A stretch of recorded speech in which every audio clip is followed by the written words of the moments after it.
Evangelio propuesto para la celebración de la Eucaristía del día de hoy sigue siendo el Evangelio de San Mateo, en el capítulo 11, versículos del 20 al 24.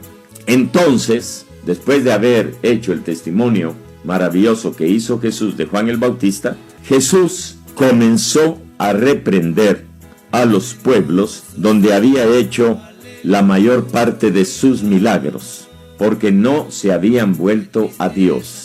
Decía Jesús: ¡ay de ti, Corazín!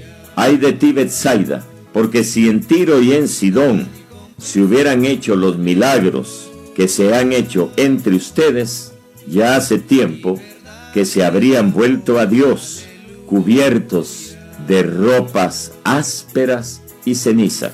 Pero les digo que en el día del juicio, el castigo para ustedes será peor que para la gente de Tiro y Sidón. Y tú, Cafarnaúm, crees que serás levantado hasta el cielo, bajarás hasta lo más hondo del abismo. Porque si en Sodoma se hubieran hecho los milagros que se han hecho en ti, esa ciudad habría permanecido hasta el día de hoy. Pero les digo que en el día del juicio, el castigo para ti será peor que para la región de Sodoma. Esta es la palabra del Señor. Gloria a ti, Señor Jesús. El Señor resucitó, aleluya. Muchas personas delante de la pandemia, y tal vez así lo siguen pensando, han dicho: castigo de Dios. Dios nos está castigando por todo lo malo que hacemos. Es verdad, la humanidad actual, como en otros tiempos, en muchos lugares, en muchos países, en muchas sociedades, se ha olvidado de Dios. Y como con ciertos periodos de tiempo suceden hechos, ahora un hecho mundial, un hecho global, que debería de ayudarnos, empujarnos, motivarnos, debería de llevarnos a pensar y a reflexionar que esta pandemia del COVID-19 no es un castigo de Dios, porque Dios no castiga, advierte, amonesta, llama la atención, como lo está haciendo hoy. Comenzó a reprender a los pueblos donde había hecho la mayor parte de sus milagros. Les empezó a invitar a que tomaran conciencia que lo que estaban haciendo estaba mal, que cayeran en la cuenta que sus acciones no eran lo que Dios quería.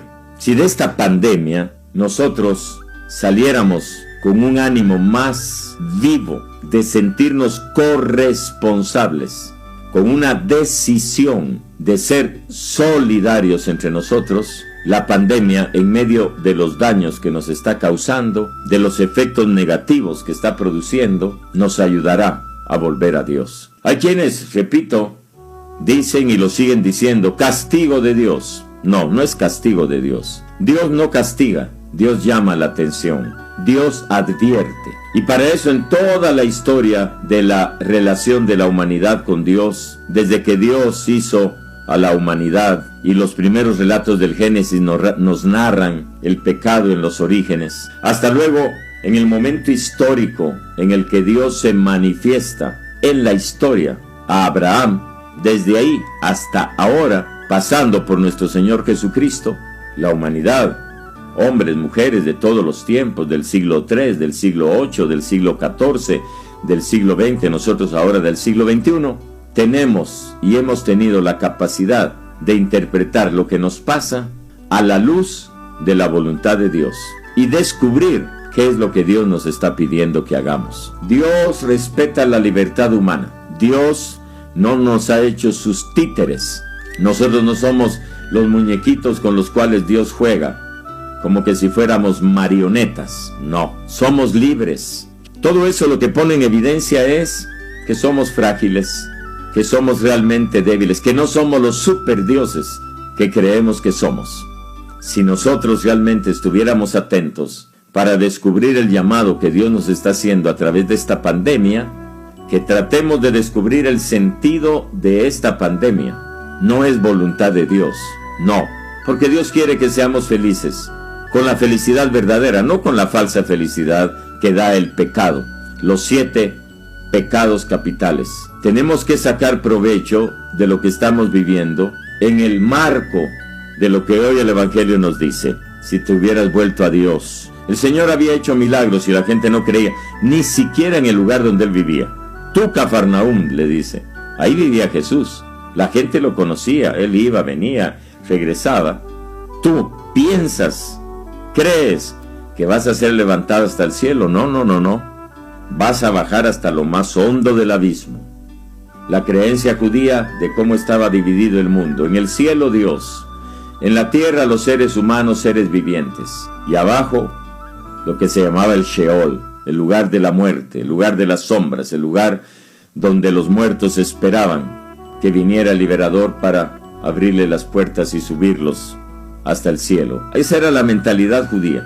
Así pensaban que estaba dividido el mundo. Por eso Jesús dice, vas a bajar hasta lo hondo del abismo, que es un hecho que tiene diferentes explicaciones y que en el fondo hay que condenar el pecado, pero no hay que condenar al pecador, que eso es muy diferente. La advertencia de Jesús es, tendrás un juicio más severo y recibirás el castigo de tus acciones, porque yo he venido, dice Jesús, para anunciarte la conversión.